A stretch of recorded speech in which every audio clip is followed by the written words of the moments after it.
Mas Hensat, jadi kemarin kita lihat, kita simak bersama-sama ya, kalau Presiden Prabowo Subianto kan sudah menyampaikan nih pernyataannya resmi. Nah, itu pernyataan soal tunjangan yang ditiadakan. Hanya tunjangan ya yang disebut. Kemudian ada satu lagi, itu soal kunjungan kerja ke luar negeri yang ditiadakan juga.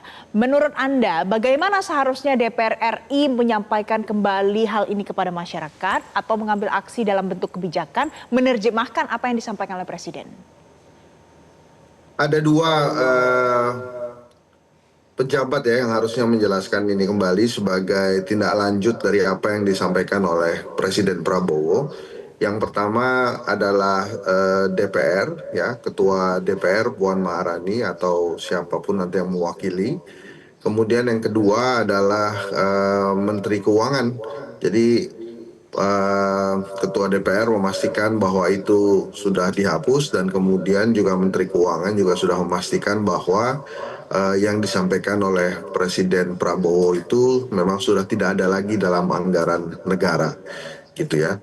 Tapi perlu diingat juga bahwa tentang tunjangan ini adalah salah satu bagian saja dari apa yang disuarakan oleh aksi massa beberapa hari lalu. Sebetulnya inti poinnya adalah tentang sila kelima Pancasila, keadilan sosial bagi seluruh rakyat Indonesia.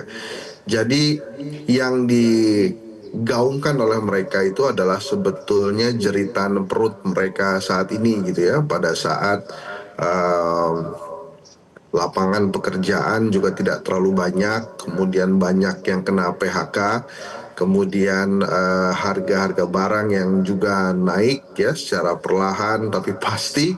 Nah, itu yang diinginkan oleh masyarakat. Jadi bukan saja tentang tunjangan yang tidak ada, tapi juga diharapkan ada beberapa perbaikan dari sektor ekonomi yang dilakukan oleh pemerintah. Hal ini memang tidak sepenuhnya kesalahan dari pemerintahan Pak Prabowo, sebab di 10 tahun belakangan pemerintahan Jokowi memang meninabobokan para pekerja dan masyarakat Indonesia. Jadi pada saat ada kesulitan mereka mengeluarkan BLT, kemudian membagikan bansos gitu ya. Nah, kali ini mungkin Pak Prabowo agak kesulitan karena memang keuangan negara tidak terlalu baik. Nah, pada saat keuangan negara tidak terlalu baik, biasanya pemerintah melakukan dua hal saja yang bisa dilakukan. Yang pertama adalah hutang, yang kedua adalah pungutan. Pungutan ini dalam arti pajak dan lain-lain ya.